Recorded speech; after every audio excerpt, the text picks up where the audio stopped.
Le journal de la mi-journée sur RTI 1. Madame, monsieur, bonjour. Voyons tout de suite le sommaire de cette édition. Le développement des PME engage l'État de Côte d'Ivoire et la Banque publique d'investissement française sur un protocole d'accord en vue de l'amélioration du système d'appui au développement des PME ivoiriennes. La France apportera l'assistance et le conseil nécessaires pour un meilleur rendement des petites entreprises. L'Allemagne fait le bilan de ses investissements en Côte d'Ivoire dans le cadre de négociations ouvertes sur le renforcement de la coopération entre les deux pays. Une réunion qui tient compte des engagements et des attentes sur l'exécution du programme national de développement jusqu'à 2025. Des précisions dans ce journal. Et la diplomatie utilisée dans la crise frontalière entre le Tchad et la Centrafrique. Une délégation de Bangui a été reçue hier à N'Djamena. La Centrafrique s'est excusée de l'attaque par son armée qui a causé dimanche dernier la mort de 6 soldats tchadiens. Bienvenue dans ce 13h. Coopération économique entre la France et la Côte d'Ivoire. Un protocole d'accord a été signé hier à la primature en faveur des PME. C'est un contrat qui lie précisément la Côte d'Ivoire et la Banque publique d'investissement française qui devrait permettre d'améliorer le système d'appui aux petites entreprises et aux moyennes entreprises ivoiriennes. Le compte-rendu de Lanciné Bakayoko. Signature puis échange de paraffeurs entre le ministre de l'économie et des finances de Côte d'Ivoire, Adama Coulibaly, et le directeur général de la Banque publique d'investissement de l'État français BPI France, Nicolas Dufourcq. Le protocole d'accord signé par les deux personnalités engage la partie française à accompagner le gouvernement ivoirien à réfléchir à la création d'une banque publique au profit des entrepreneurs ivoiriens, notamment les PME. Le principe, c'est qu'il faut un guichet unique pour les entrepreneurs, où on leur offre tout ce qu'ils cherchent, y compris simplement de dialoguer sur leur plan d'affaires, leurs ambitions, etc. Donc la garantie, le financement de l'innovation, le financement de l'international et de l'export, le financement du développement, les fonds propres, et, fondamental, le conseil. C'est une solution adaptée au développement de l'entrepreneuriat en Côte d'Ivoire qui pourrait profiter à environ 95% de la jeunesse ivoirienne. Aujourd'hui, c'est de me féliciter de ce que nous puissions signer ce protocole d'accord qui va voir donc la France, à travers donc BPI France, nous apporter l'assistance et le conseil en vue de voir dans quelle mesure notre système d'appui aux très petites entreprises et aux moyennes entreprises va s'améliorer, va nous permettre d'optimiser les résultats de ces entreprises-là, d'autant que la Côte d'Ivoire et la France ont la même vision en ce qui concerne la relance de l'économie, qui est le développement du secteur privé et l'appui de l'État au développement du plus grand nombre d'entreprises, qui sont sources de création d'emplois et bien sûr de richesses. Créé en 2012, BPI France est un organisme de financement et de développement des entreprises françaises à l'étranger. Elle est en particulier chargée de soutenir les petites et moyennes entreprises, les entreprises de taille intermédiaire et les entreprises innovantes à s'implanter ou à trouver des marchés à l'extérieur de la France. On a aussi parlé de développement hier à la permanence du Sénat à Abidjan. Le président Jeannot Ahoussou-Kouadio recevait le directeur exécutif du Fonds mondial pour le développement des villes, Jean-François Abo. Cette institution a pour mission de développer et de promouvoir les solutions d'investissement et de financement et du développement urbain. Les futures actions du Fonds mondial dans notre pays ont été présentées à cette rencontre. Herman Guivet. Il est le directeur exécutif du Fonds mondial pour le développement des villes. Jean-François Abo, en mission à Abidjan, a été reçu en audience par le président du Sénat ivoirien, Ahoussou-Kouadio Jeannot.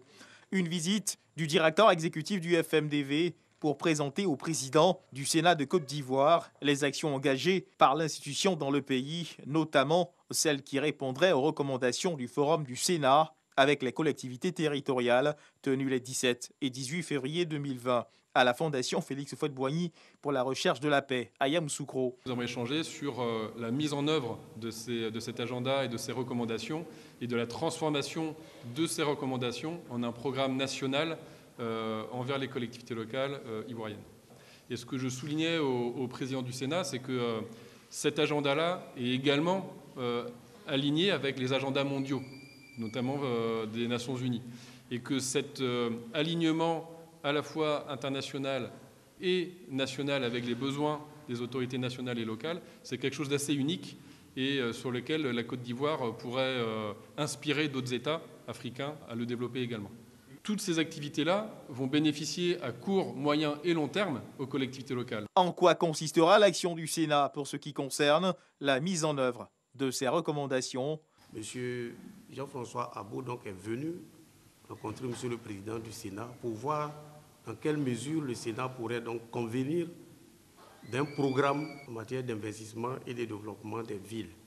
Il est question de voir dans quelle mesure ces recommandations puissent être opérationnalisées. Mais il n'appartient pas au Sénat d'aller sur le terrain pour l'opérationnalisation. C'est de voir au niveau législatif ce qui peut être fait pour accompagner le processus de la décentralisation. Jean-François Abou s'est dit satisfait de cette rencontre avec le président du Sénat ivoirien, Ahoussou Kouadi-Oujano. Ce programme permettra de structurer dans le long terme l'appui du Fonds mondial pour le développement des villes auprès des collectivités locales. Le ministre de la Réconciliation et de la Cohésion nationale poursuit ses séances de consultation auprès des grandes institutions. Kwasi Okonan-Bertin a été reçu par la grande chancelière de la République Henriette Dakri-Diabaté. Une rencontre axée sur le programme d'écoute mis en place dans le cadre d'une politique de réconciliation nationale. Des négociations intergouvernementales, nous en parlons cette fois. Elles ont débuté entre la Côte d'Ivoire et la République fédérale d'Allemagne. L'objectif, c'est de renforcer la coopération entre les deux États. Ces négociations sont pour ces deux pays l'occasion de faire le point des engagements et présenter également les attentes dans le cadre de la mise en œuvre des projets gouvernementaux liés au PND sur la période 2021-2025. Moussa Konaté. Une réunion par visioconférence. Depuis Berlin, Stéphane Oswald, le directeur général du plan Marshall pour l'Afrique, s'adresse à un auditoire à Abidjan. Cet échange s'inscrit dans le cadre des négociations intergouvernementales entre la Côte d'Ivoire et l'Allemagne. Suite aux consultations intergouvernementales de l'année dernière, les négociations intergouvernementales qui débutent aujourd'hui sont une excellente occasion pour approfondir notre coopération à travers du partenariat pour encourager les réformes. Nous aurons aussi l'honneur d'annoncer officiellement l'affectation de nouvelles ressources portant sur la coopération en faveur de la Côte d'Ivoire pendant ces négociations. Nous allons délibérer ensemble des moyens d'aborder les réformes et les défis dans les secteurs qui sont l'énergie, la gouvernance et la promotion du secteur privé, y compris la formation professionnelle. Les négociations intergouvernementales entre la Côte d'Ivoire et l'Allemagne signent de la vitalité des relations entre les deux pays. Des acquis remarquables sont enregistrés grâce à cet outil de coopération. La signature en décembre 2019 d'un accord de coopération d'un montant de 60 milliards de francs CFA destiné au financement des réformes dans le secteur des énergies renouvelables dans le cadre de la lutte contre la Covid-19. Le gouvernement fédéral allemand s'est proposé au début de cette année d'apporter un appui financier au fonds de soutien aux PME d'un coût de 30 millions d'euros, soit environ 19,6 milliards de francs CFA, à l'effet de soutenir les PME ivoiriennes impactées par cette pandémie. Les résultats des travaux sont très attendus. Ils permettront de faire le point des investissements déjà réalisés et élaborer les futures actions afin d'accompagner la Côte d'Ivoire à relever les défis économiques. La Côte d'Ivoire, en relation avec le monde, connecte tous les acteurs de la chaîne mondiale du caoutchouc. Ils participeront du 8 au 11 juin prochain à la 11e édition du sommet mondial virtuel sur le caoutchouc, un événement qui se déroulera en direct d'Abidjan, en présentiel et par visioconférence, sur le thème affronter l'avenir, inclusivité, durabilité et croissance pour la nouvelle normalité. Cheikh Koné revient sur le lancement de cet événement qui s'ouvre dans quelques jours. Le sommet mondial sur le caoutchouc en mode virtuel La Côte d'Ivoire est le premier pays au monde à inaugurer ce format digital. Pendant 4 jours, du 8 au 11 juin prochain, le pays sera la plaque tournante mondiale de l'industrie du caoutchouc. Un cadre d'échange rêvé par les pays producteurs, tout comme les pays consommateurs.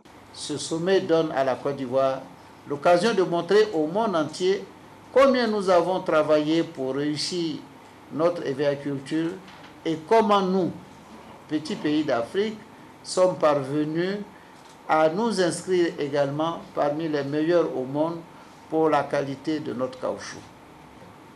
Cependant, les prix proposés à nos braves paysans laissent encore à désirer. Cette rencontre de haut niveau sera l'occasion pour les acteurs de la chaîne de valeur de poser les réels problèmes de la filière. À la faveur de cette 11e session du Sommet mondial du caoutchouc, nous puissions aborder sans faux fuyant la problématique des prix rémunérateurs aux petits producteurs de caoutchouc. Faire face à l'avenir à travers l'inclusion, la durabilité et la croissance pour la prochaine normalité. Tel est le thème de ce sommet, un thème qui colle à juste titre aux défis auxquels est confrontée la filière. Des défis que l'État ivoirien, à travers le Programme national d'investissement agricole de deuxième génération, PNIA 2, veut relever pour les biens des producteurs. Le gouvernement, soucieux de vos difficultés et soucieux aussi de l'importance de cette filière dans l'économie ivoirienne, continuera de vous soutenir. Le président de la PROMAC a fait allusion au prix qui de plus en plus connaît une certaine chute, parce que lorsqu'on tient compte des prix avant et des prix actuels, c'est comme le jour et la nuit. Mais avec la mise en place des usines, des unités de transformation, nous sommes convaincus que d'ici là, nous aurons un prix qui va même aller au-delà de nos espérances. C'est à la faveur de la 52e Assemblée des Nations du groupe d'études internationales sur le caoutchouc, qui s'est réunie à Singapour en mars 2019, que les 36 États membres de l'organisation ont porté leur choix sur la Côte d'Ivoire pour l'organisation du 11e sommet mondial du caoutchouc. La Côte d'Ivoire est le deuxième pays en Afrique qui abrite le sommet mondial, après celui du Cameroun en 2006. Dans le quotidien des Ivoiriens, la fourniture de l'électricité est rationnée après 3 semaines d'exécution du programme spécial. Après ces 3 semaines donc, la CIE fait le bilan de ce programme. Et pour ce nouveau bilan, la compagnie ivoirienne d'électricité dit avoir réajusté le programme de rationnement, réduisant dans plusieurs cas les créneaux horaires initiaux avec environ 10% de clients touchés. Des précisions dans ce reportage de Jean-Luc Bango. Des quartiers programmés qui n'ont pas été rationnés, d'autres rationnés mais qui n'ont pas atteint leur limite de rationnement avant le retour de l'électricité. C'est en substance le bilan de 3 semaines du programme de rationnement dressé par la compagnie ivoirienne d'électricité CIE, un programme qui a parfois été faussé par des aléas techniques. Il convient de rappeler que des incidents localisés peuvent aussi entraîner des interruptions d'électricité par endroit, et cela n'est pas du fait du programme de rationnement. Dans ce cas, ce que nous faisons, nous tenons à la disposition de notre clientèle une communication pour les informer sur le traitement de cet incident. En clair, pour les informer sur l'heure à laquelle les travaux de réparation vont se terminer et qu'ils auront l'électricité en bonne et due forme. Des aléas qui amènent la compagnie à réajuster le programme de rationnement, notamment à l'endroit des industriels. Nous sommes quotidiennement en contact avec ces industriels pour essayer de réduire l'impact, dans la mesure du possible, des programmes de rationnement sur leur activité. Alors, pour ces industriels, nous avons établi un premier programme, mais ce premier programme a subi de nombreuses adaptations avec les organisations des industriels elles-mêmes au sein d'un comité de veille qui a été mis en place par le gouvernement. Globalement, sur les 3 premières semaines, le programme de rationnement aurait effectivement touché environ 10% des clients de la compagnie ivoirienne d'électricité. L'édition à présent vous propose le dossier économique de la rédaction. Il porte sur l'opportunité des dodanes pour les transporteurs. Ces installations constituent des ralentisseurs de la compétitivité du secteur public. Comment est-ce possible quand ces dodanes ont été installées pour la sécurité routière et voire réduire les accidents mortels dans les agglomérations? Vous verrez dans cette enquête de Noël Gnagno comment allier sécurité routière et rentabilité du transport marchand. Le dossier EcoPlus à suivre. À Bangourou, nous sommes à plus de 200 km d'Abidjan, la capitale économique. Gare du groupement des transporteurs de l'Indéni. Drissa Silla, chef de gare, est un homme heureux depuis la réhabilitation de l'axe Abidjan à Bangourou. On pourrait aller à 6 à 5 millions de dépenses frais mécaniques par mois, au moment que la route n'était pas faite. Quand on a refait la route, on était très contents. Ici à Abidjan, comme ça, on pouvait faire 2h30. Les cars pouvaient faire 2 voyages, 3 voyages par jour, un seul cas. Et que les frais mécaniques ont été abaissés au niveau de 2 millions à 1,5 million. Vraiment, ça nous donnait la force pour payer très rapidement de nos cars. Comme on le voit, les bénéfices économiques et financiers sont notables. Seulement voilà, cette embellie sera de courte durée avec l'avènement des dodanes. Les dodanes, ça nous a reculé. Ça nous a reculé. Ça nous a reculé. Les dodanes, il y a d'autres qui sont correctes, il y a d'autres qui ne sont pas correctes. Parce qu'il y a des virages qu'ils ont mis des dodanes qui n'est pas normal, Et la descente encore qui est très forte, s'il y a des gros camions derrière vous, tels que les grumiers, vraiment, tu ne peux pas attention, il va vous percuter parce qu'il descend avec une force. Voilà. Et puis la montée des côtes encore, il y a des dodanes, ce qui n'arrange pas peut-être les poids lourds. À l'origine de cet état de fait, la conduite inconsidérée des automobilistes devant la qualité des axes réhabilités. Si on prend au niveau de l'Est, la route qui va d'Abidjan à Djopé, à Bangourou, à Nibiloko était entièrement réhabilitée. Si vous prenez Yamoussoukro, Boisflé, Daloa, entièrement réhabilité. Vous prenez l'autoroute d'Ivo, Gagnoa, entièrement réhabilitée. Alors qu'est-ce qu'on constate? Aujourd'hui, les automobilistes roulent à tombeau ouvert. Dans de nombreux villages, il y a des enfants qui sont écrasés, il y a des personnes qui sont tuées. Fait dramatique. Et Here Mankono, dans l'entente du bonheur en langue malinké, des enfants sont fauchés le 31 décembre 2020. Un gros camion qui passait à vivre à lui ici, il est rentré dans le décor, il a fait 2 victimes, 2 décès sur le coup. Face à cette situation, la population s'était révoltée.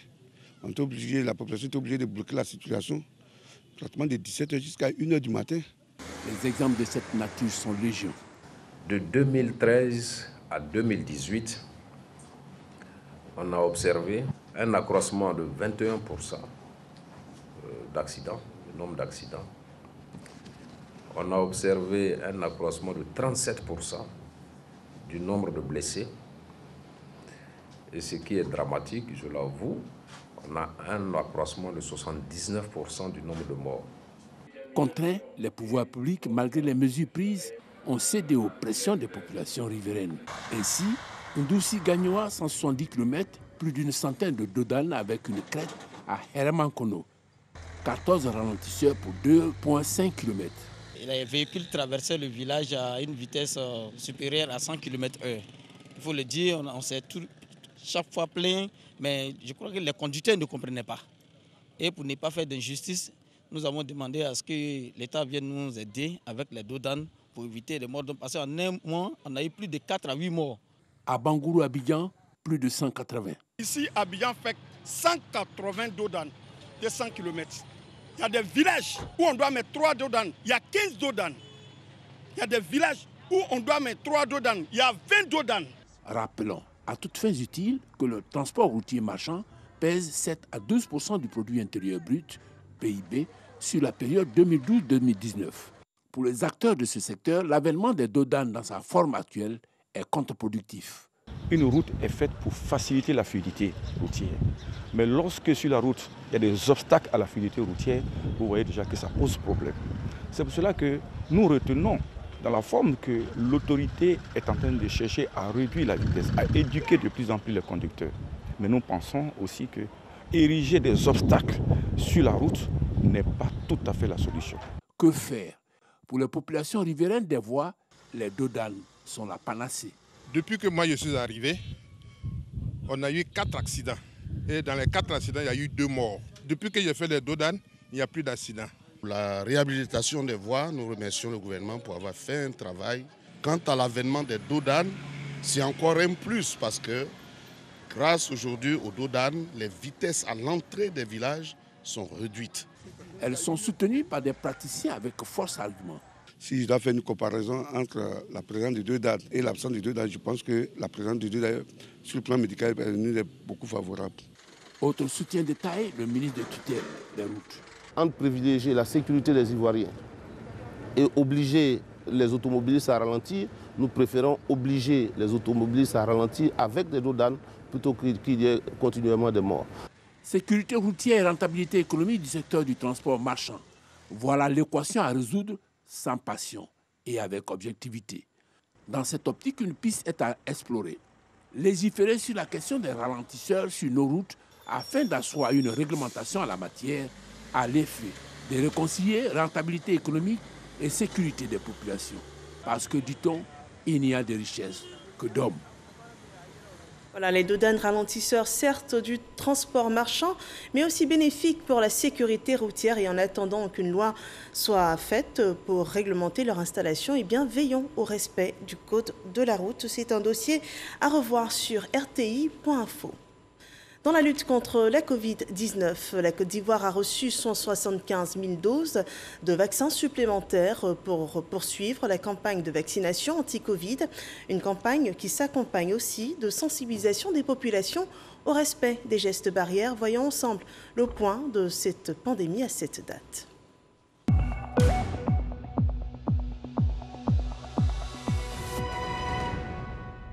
Le dernier bilan sanitaire présente 27 nouveaux cas positifs de Covid-19, 56 nouvelles guérisons et un cas de décès annoncé à cette date. La Côte d'Ivoire totalise 47 319 cas confirmés, dont 46 758 personnes guéries, 306 personnes décédées du fait de la Covid-19 et il reste encore 255 cas actifs.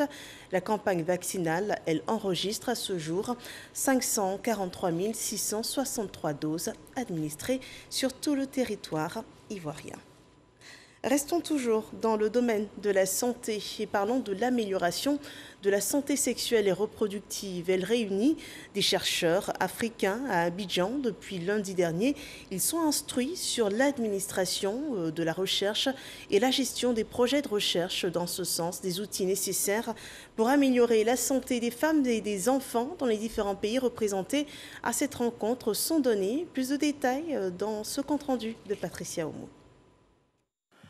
Ce programme partenarial avec le pôle régional de l'OMS pour la recherche et la formation en santé sexuelle et reproductive va se dérouler sur plusieurs jours avec les responsables des institutions du Bénin, du Burkina, de la Guinée, du Mali, du Niger, du Tchad, de la République démocratique du Congo et de la Côte d'Ivoire.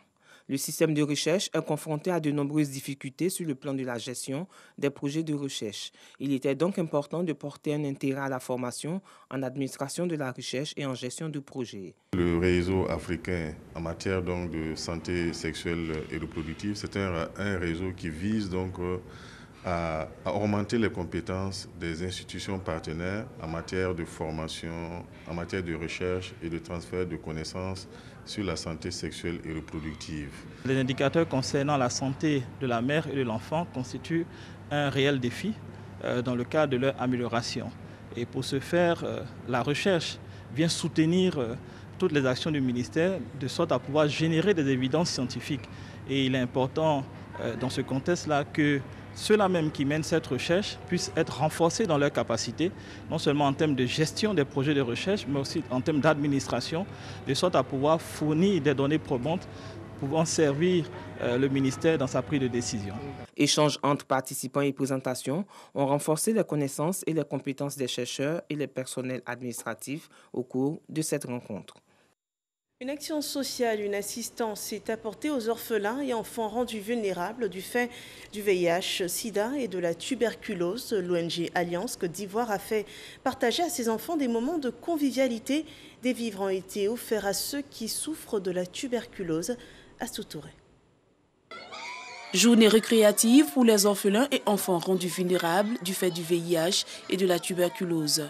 Ce moment de fraternité et de convivialité est rendu possible grâce à Alliance Côte d'Ivoire, une ONG qui lutte aux côtés du gouvernement contre la tuberculose, le VIH et d'autres fléaux. Ce sont des enfants qui, au quotidien, ont du mal à avoir des repas équilibrés. Donc, leur offrir un repas chaud, un repas complet, leur offrir également des kits alimentaires permettrait d'assurer au moins pour un temps une alimentation correcte. Une action qui se tient en marge du Moulou Festi, un rendez-vous annuel qui réunit les populations de San Pedro. Ambassadeur dans la lutte contre la tuberculose, l'artiste Moulou Koukou DJ veut apporter sa contribution à la lutte. J'ai décidé de me rendre utile pour les autres et je suis à fond avec les différents organes de santé pour vraiment apporter ma pierre à l'édifice à travers des campagnes de sensibilisation pour pouvoir permettre aux uns aux autres de se sentir mieux. Des dons ont également été remis aux patients malades de tuberculose. Depuis le début de la pandémie, notre partenaire, le Fonds mondial de lutte contre le sida, la tuberculose et le paludisme, a accepté que nous puissions leur offrir des kits alimentaires pour leur permettre au moins de se nourrir correctement pendant la période de traitement. La Côte d'Ivoire se classe parmi les 20 pays affichant le taux de VIH et de tuberculose les plus élevés et ayant un fardeau pour la tuberculose. 13% des patients tuberculeux sont réinfectés par le VIH. Partons à présent pour le handball. Les jeunes de Tafiré étaient conviés à un grand rendez-vous, les Assises de la jeunesse, une première édition pour évoquer l'essor de la jeunesse de cette localité et trouver des opportunités pour l'insertion socio-professionnelle. L'objectif, c'est de faire contribuer ces jeunes au développement de leur localité. Kader Sogodogo. Jeunesse, entrepreneuriat et opportunités d'emploi.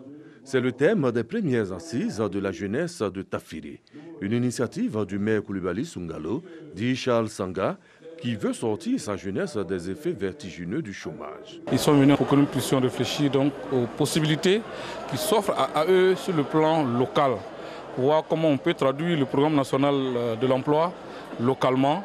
Nous avons des possibilités dans l'agriculture, dans l'élevage, dans les métiers, dans le commerce. Et nous n'avons pas forcément les mêmes possibilités que les grandes localités comme Abidjan. Mais ici, à Tafiré, il y a la possibilité d'investir et la possibilité pour les jeunes de se prendre en charge. 3 thèmes au programme des assises. Pouvoir public et responsabilité de la jeunesse, état des lieux. Lutte contre le chômage et promotion de l'entrepreneuriat des jeunes. Les clés de l'emploi jeune. Et enfin, quelle jeunesse face au fléau de la société moderne. Cette volonté de la municipalité de Tafiré de trouver des solutions d'insertion professionnelle locale est du goût du ministère de la promotion de la jeunesse, de l'insertion professionnelle et du service civique. Monsieur le ministre a bien voulu accorder à la ville de Tafiré 50 millions pour le financement des projets collectifs et des projets structurants à l'endroit des jeunes de Tafiré. La mairie de Tafiré attend beaucoup de ces assises car la contribution de la jeunesse pour le développement de la localité devient une nécessité. Une journée de prière pour l'éducation nationale. Élèves du primaire, du secondaire et les encadreurs partout en Côte d'Ivoire étaient en union de prière le 28 mai dernier pour le bon déroulement des examens de fin d'année. Les élèves de la commune d'Adjamé ont cette année porté haut la prière, leur Goretti. À quelques semaines des examens de fin d'année, les élèves et encadreurs se retrouvent à l'occasion d'une journée nationale de prière pour l'éducation nationale. Aujourd'hui, nous sommes à Djamé et dans le cadre de la tolérance religieuse, nous avons sélectionné 3 lieux de prière. 2 églises, dont une catholique et une méthodiste, et une mosquée. Le thème, c'est donc « Ensemble pour une école résiliente et compétitive sans tricherie ». Cette année, c'est la commune d'Adjamé qui a abrité la cérémonie officielle. La journée a été l'occasion de sensibiliser les élèves en classe d'examen sur la fraude. Les chefs religieux ont formulé des prières et des bénédictions pour le bon déroulement des examens de fin d'année, mais aussi des conseils aux élèves. Tout travail mérite son salaire. Donc, tout succès doit provenir d'un travail bien fait. Alors, nous avons prié pour toute l'école ivoirienne et aussi pour tous les ministères. Et nous disons que le Seigneur bénisse l'école ivoirienne. Obéir aux enseignants, obéir aux éducateurs, les respecter comme il se doit, pour que la connaissance qu'on aura acquise soit une connaissance vraiment forte, qui soit utile. C'est depuis 2012 que l'initiative a été prise par la direction de la vie scolaire. Chaque début et fin d'année, des journées de prière sont dédiées à l'éducation nationale. L'actualité hors de nos frontières, la Centrafrique a présenté ses excuses au Tchad après l'attaque d'un poste frontalier. Une délégation conduite par la ministre des Affaires étrangères Sylvie Baipo-Témon a été reçue hier soir à N'Djamena par le président du Conseil militaire de transition. Les deux pays ont convenu de la mise en place d'une commission d'enquête internationale pour clarifier les circonstances de cette attaque qui a causé dimanche dernier la mort de 6 soldats tchadiens, dont 5 enlevés puis exécutés. La voie de la diplomatie semble être privilégiée pour résoudre les tensions naissantes entre le Tchad et la Centrafrique. C'est la fin de ce journal. Merci de nous avoir suivis. Suite de l'actualité sur RTI 1 à 15h. Excellent après-midi sur RTI 1.